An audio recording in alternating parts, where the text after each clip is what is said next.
All right, you know that voice, Sir Charles, saying that Draymond was morally obligated to retaliate. Skip, does he have a point? I hear where he's coming from, Stephen A., because I started covering this league back in the late 70s, all the way through the 80s, the 90s. I got a lot of old school in me. Charles does too. I don't know if morally obligated applies here, but from a basketball perspective, there's some obligation to retaliate if we consider this incident in a vacuum. But first of all, again, we have to judge LeBron James' intent here, and then we have to judge Draymond's retaliation and reaction in the light of the thin ice that he was on in danger of suspension. So, number one, intent. I'm sorry. I told you at the top of the show, I will reiterate. I just never saw LeBron as a step-over kind of guy. I think it was an accident. I think LeBron was trying to step back into the play, to run back into the play, and as fate would have it, Draymond just got in his way. So he had no choice. He didn't want to run around him. He wanted to get back in the play because the ball was over on the wing, and he wanted to get there before Draymond got there. It was just an unfortunate crossing of paths to me. I don't think there was any intent on LeBron's part to disrespect Draymond or humiliate him or degrade him as a man in any way, shape, or form. So, again, the retaliation on Draymond's part has to be measured by the fact you're in trouble, big man. And number two, are you sure he was trying to humiliate you? Because I don't get it. I don't see it.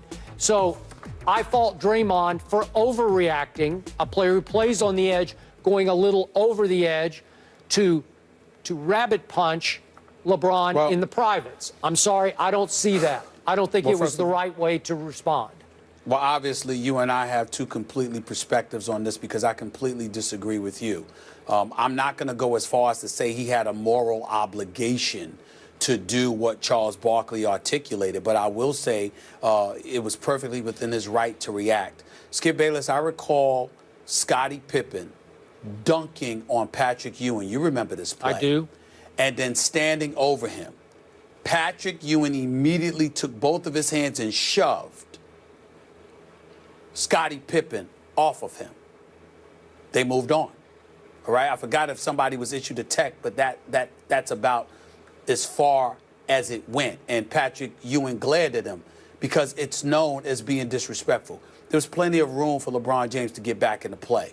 Don't tell me you had to step over on him. Then not only that, I repeat, slow-mo the play if you want to.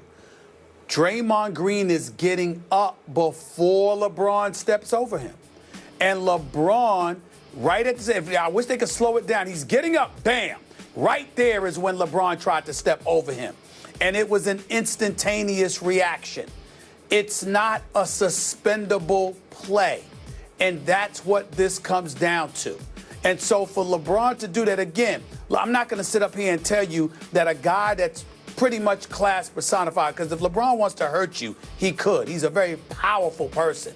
And there's a lot of damage that LeBron could inflict on people if he so chose that he never does. And so he does take the high road. And he is class personified. And all of those things may be true. But as specifically as it pertains to Game 4, you keep talking about LeBron's history. You're not thinking about the fact, how did Draymond get on the floor to begin with? It was LeBron that shoved him to the ground. And then even when he shoved him to the ground, Draymond is trying to get up to get back into play. At that moment was when LeBron stepped over him. And his privates are on the guy's head. So the instant reaction is what it is. And there were no fisticuffs thrown or anything like that. So why can you not let it go? My third point, worth reiterating, is that if you could retroactively exact a flagrant one, which ultimately you know leads to Draymond Green getting suspended, what's the stop? Why didn't you just change the outcome? What about when the Spurs got robbed? What about when Denny Green had the leg, you got tripped into Kevin Durant on purpose? What about when Russell Westbrook was fouled and there was no foul call, and then he goes in for the dunk and gets the and one, or the layup rather, and gets the and one? What about the numerous plays that Skip could have called upon where one could make the argument that the Spurs actually should have won a couple of those games, but they don't retroactively make change the outcome, and obviously that's far more significant than a flagrant being exacted retroactively. But the point is, there's nothing wrong with the transparency when you're acknowledging mistakes that are being made. What's wrong is for you to retroactively do something about it when it comes to something like this, but you don't do something about it when it comes to the outcome. Let's eradicate the transparency then, Adam Silver. Let's do away with it. Let's do away with the LTMs, the last 2 minutes, the last 2 minute report. Let's do away with all of that. Why bother? You don't do anything with the outcome, but you're going to do something with this? So I get where Charles Barkley's coming from. I don't necessarily agree with the words moral obligation, but I understand his point. LeBron James, intentionally or not, did something that is widely, if not universally, recognized as being incredibly disrespectful. Incredibly disrespectful. All right. I told you earlier, the first foul that should have been called was on LeBron for throwing down Draymond Green. If you call that, we're not having this discussion because the play would not have escalated from there. But if you are Draymond, and this is where we're losing each other, I don't see how you could think that it was smart for Draymond to retaliate to being stepped over, accident or no accident, the way he did. Because LeBron wins. Whether he instigated or not, whether premeditated or not, Draymond Green just got lured into getting suspended. But he's not going to play tonight because of his reaction, his moral obligation. I have a problem with you bringing intelligence into the equation. Well, basketball intelligence. Well, yeah. What I mean by that, Skip, is you're eradicating the notion of immediate, instantaneous reaction. To me, Draymond and LeBron showed intelligence when all they did was jostle, as opposed to throwing blows or anything like that, because that would get you suspended. My point to you is this. Skip, think about it from this perspective. These are world-class athletes. They're in the NBA. It's not just their basketball skills. Look at the size. Look at the muscles. Look at the conditioning they put forth. Look at how hard they have to work to play the 82 games and to go through the playoffs and to be in the finals. So you're exerting all this testosterone all year long. But then in a moment, you react.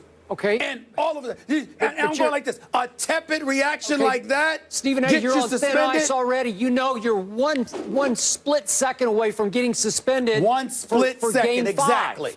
Wow. Exactly. Okay. One split second. But you know and I know. I put Draymond's basketball IQ and acumen real close to LeBron's. I mean, it's right at the top of the list for Golden State. Yeah?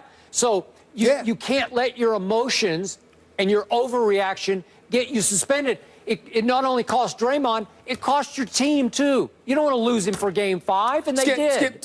Skip, to me, this is the equivalent. I know we've got to go. This is the equivalent of somebody hitting you, and you cock back to hit him. Yeah, but you don't. But then you don't throw the punch. Okay. But you're punished for cocking back. That's what I'm saying. That's how instant it was. That's how instant it was. And it amazes me that people ignore that. And that even though Kiki played, obviously, it just tells me that the people who implemented these rules that Kiki Vandeweghe has to follow didn't play. That's what it tells me. They didn't play. Because something like that is going to get you suspended for a Game 5 of the NBA Finals. He already didn't get suspended for blatantly kicking Steven Adams right in the groin. And I said, you got to go for that. Guess what, Skip? Just what you, Skip. You can bring that up. I can bring up 5 to 10 times where there's video of Draymond flailing his arms and his legs, not to mention Stu Jackson, the former disciplinary czar for the NBA, who wanted to come out front and center and talk about how he would have suspended Draymond for the Steven Adams kick. Is the same Stu Jackson in March of 2013 who was the boss and watched as Serge Ibaka literally punched Blake Griffin in the privates, and Stu Jackson gave him a $25,000 fine. Everybody wants to engage in revisionist history and talk about what should be done or whatever, but very few people take into account the moment that things are transpired and what could have happened and what didn't. And Draymond and LeBron deserve credit for that. All right, we got to keep it moving here and agree to disagree. LeBron is now on the verge of losing his 5th finals. How much